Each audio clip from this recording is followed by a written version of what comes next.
Now, to our first story, let's start from the Ashanti region and to the Amansie West District, where the District Security Committee is worried about the volatility of the security in the area.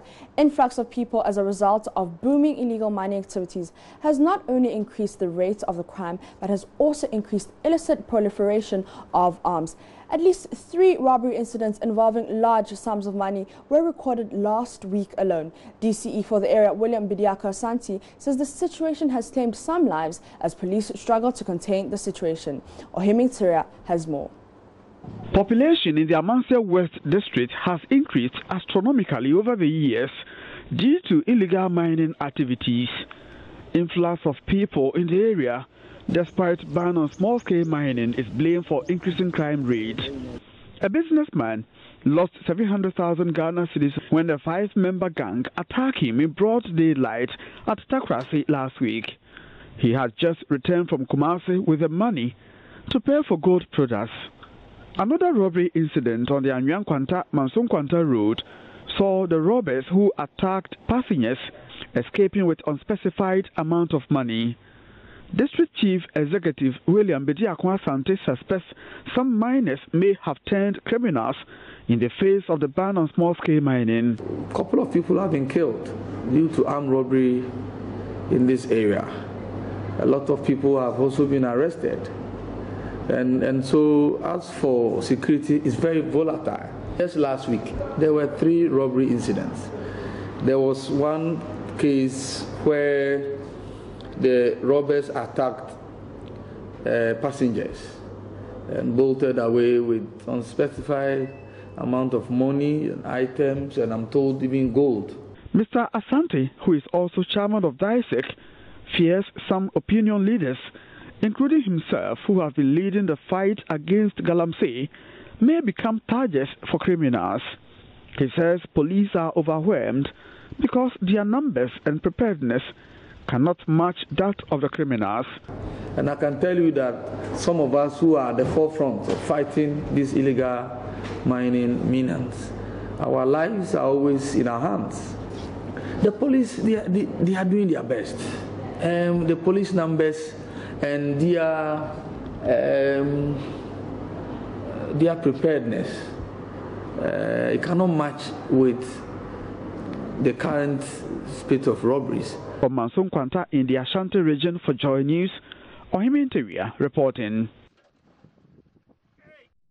Now, authorities at the Bosome Frenho District Assembly in the Ashanti region are encouraging more farmers to venture into cashew production by supplying them with 40,000 cashew seedlings free of charge.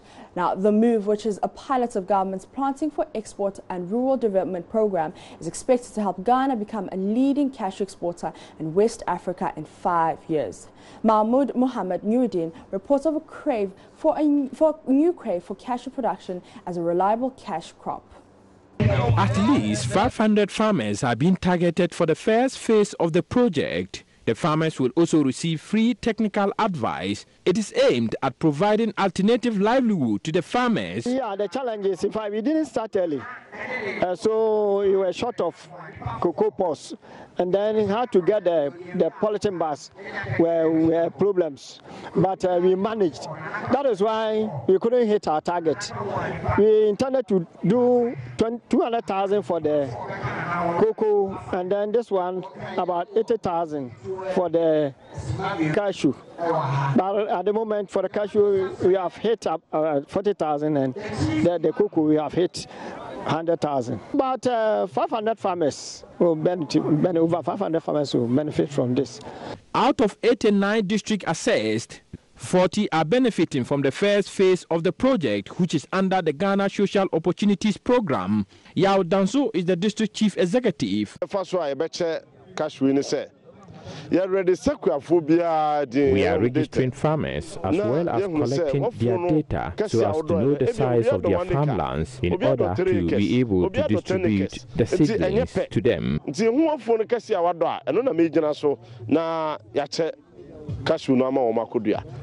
Production of 7 major crops is expected to be given a boost under government's Planting for Export and Rural Development program. They include cashew, citrus, oil palm and coconut. Beneficiary districts are expected to be identified with one or more of these cash crops. Farmers are excited about the prospects of cashew production. We are very, very privileged that through Honorable DC, we have received this cashew seedlings in our area. Mahmoud Mohammed Nuruddin reporting. So the Upper East now and District Chief Executive for Boku West, Victoria Ayamba, has promised to lead members of her district to perform 2 cleanup exercises every month. Speaking to JoyNews after joining a cleanup exercise at Zebula, the DCE said the nationwide cleanup exercise scheduled for the first week of every month is not enough to completely rid cities of filth. She's therefore advocating for the exercise to be performed twice every month. Upper East correspondent Albert Sori has more. The nationwide cleanup exercise, scheduled for the first weekend of every month, was instituted by the erstwhile NDC government. But after some time, the enthusiasm towards the exercise reduced. The current MPP government is, however, trying to revive the exercise as part of efforts towards improving sanitation across the country. Member of Parliament for the Boku West constituency, Frank Fuseni Adongo, and the DCE for the area, Victoria Ayamba, joined the citizens in a massive cleanup exercise at the district capital, Zebula. Together, they rid the township of refuse and desilted the gutters. Speaking after the cleanup exercise, Frank Fuseni, who also doubles as the Deputy Upper East Regional Minister, said government is committed to improving sanitation in the country. He urged his constituents to maintain the zeal with which they cleaned the township to help the government achieve its sanitation goals. Cholera outbreaks are due to the fact that our environments are not clean. So now that we have sacrificed ourselves to do this exercise today, I know it will reduce all these conditions to the barest minimum. And I want to, try to encourage you all and myself that we shouldn't let this exercise be a one-time exercise. It should be continuous. District Chief Executive for Boku West, Victoria Ayamba, pledged to ensure that 2 cleanup exercises are performed in the district every month. She also used the opportunity to admonish the people to desist from open defecation.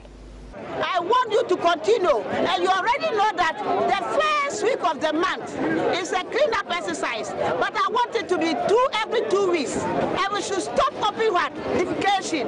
We must stop it. Every week of the first month, you have to come out and do what? The cleanup exercise, and then the 3rd week, you have to come out again and then do the cleanup exercise. For JoyNews, Albert Sori, reporting from Zebula. And back here in Accra, 6 members of a task force ensuring compliance with the ban on noise-making have been arrested after a clash between them and members of the Tesano Assemblies of God Church on Sunday. Maxwell Agugba has more in this report. When we, the priests and the priestesses and others, we go into what we call our gbachun occasionally to pray for good. Some days ago, when I met Numo Blafo, spokesperson for the committee ensuring compliance of the ban on noise making, he told me about the necessity to keep the city quiet as Ghana traditional priests intercede for the nation. It was Sunday afternoon, and some members of the task force ensuring that people comply with the ban were called into action at the Tesano Assemblies of God Church. Church service has ended here at the Tesano Assemblies of God Church. Some members we have been speaking to told us that they were in the middle of their worship when a vehicle full of people arrived here on the ground. Some of them forcefully entered the church room and started brandishing cutlasses. I've now met the senior pastor of the church. He said although they used the musical instruments at a point, their noise was limited to the building. I saw a certain man holding some rod entering into the church auditorium. And then when he came, he raised the rod up. And he said, "I'm greeting all of you." So when he said that, just about the time I was going to ask whom he was, I realized that about 6 to 8 people, they were in yellow t-shirts they all lined up and entered into the auditorium, and then they started removing the speakers and the instruments. So one of the church members met them and asked them what they were doing. They didn't mind them. They were going about removing the items. So the rest of the members rushed in, and they sort of tried to prevent them from collecting the items. I've now come to the Tesano police station where some members of the task force have been detained after the church lodged a complaint against them. The spokesperson of the compliance committee, Numo Blafo, is here with some members of the Ghana Traditional Council. He alleges the task force members were agitated after a member of the church fired a warning shot. One superintendent, Simon Agodeka, I think he's a member of the church and he's a police officer, and he fought one of my Asafuacheli. And because of that, he said he's wounded. So they've given him a medical form to go to the hospital, and my Asafuacheli, who is also wounded, is in cell. So in this case, where is the fairness? And now you, the investigator or whatever, these people, you've taken the statement of the pastor, you allowed the pastor to go, you didn't take statement of the boys, you rather locked them up, you waited for these church people to finish their church activities, come and give another statement, you still send them back to their church, and my people are still in cells. The thing was that one of the church members, who might be a police person, came outside and gave a warning shot. An allegation senior pastor of the church, Stephen Kwefio Okai, denies. As a matter of fact, I did not hear of any gunshot. I didn't hear that. 6 members of the Ghana Traditional Council task force are still in the custody of the Tesano police. Some members of the Traditional Council are still here pleading for their release. They allege that the statements of the members of the task force have not been taken. Reporting for JoyNews, Maxwell Agbagba. Now for our final story, let's go to the Upper West, where father of the 17-year-old who was killed last week Friday following attacks on a police station by some youth of TUMU want independent investigations to establish who killed their son. Kwali Boateng said although he welcomes moves by the Upper West commander of the police service to investigate the matter, he is not confident the police can investigate itself impartially. Rafiq Salam has details of the story from Wa. TUMU is in a state of shock, disbelief and mourning. Born Emmanuel Batong, but the deceased later adopted Mohammed as one of his other names following his conversion to the Muslim faith. He met his untimely death on Friday. His family members sat akimbo whilst others stood motionless with grim faces, demanding to know what killed their beloved teenager. Mohammed was on his way to an uncle when he was hit in the eye, allegedly by stray bullets from the police. The police fired gunshots to fend off attack from armed youth who attacked the police station with pickup loaded with stones, vandalized equipment, including 2 police and private vehicles. The armed youth had accused the police of high-handedness, leading to the death of one of them after the latter mounted an operation at a suspected weed smoking camp close to the TUMU Dam. Upper West Regional Commander of the Ghana Police Service, led by the Sisal East Municipal Chief Executive, Nanyo Karimu, met with the bereaved family to condole with them on the loss of their teenager. It's indeed sad that we have to continue talking about this very unfortunate incident.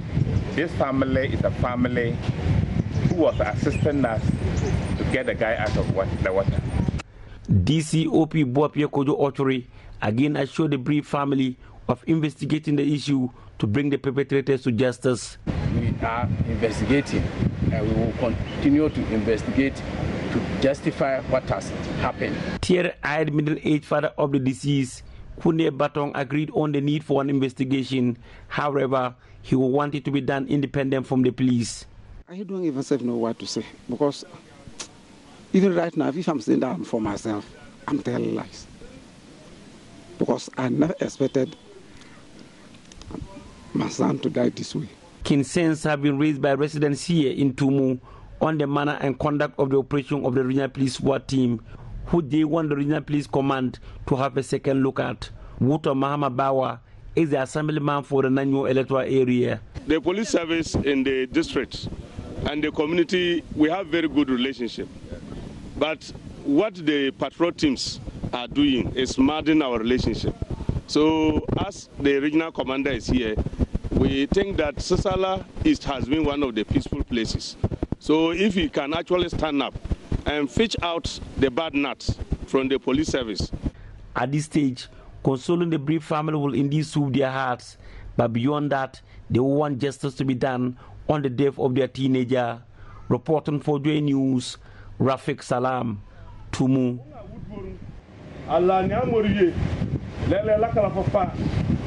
That's it for the AM News. Up next is newspaper and online reviews. And Roland, the royal wedding has been making some headlines. Ebola is also making headlines. Yeah. So we'll be able to discuss and review that later on. Well, definitely. And we have a couple of stories also dominating. There are speculations that some statements made by the former president, John Dramani Mahama, is giving all indications that he intends announcing his comeback to contest the flag bearership race of the NDC before trying to make move for the ultimate. That is again contest for 2020. That is if he wins.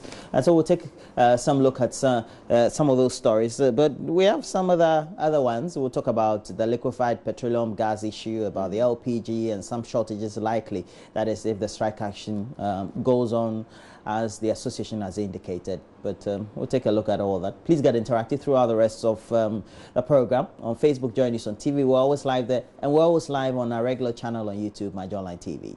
So send those comments and tweets and stay tuned. We'll be right back.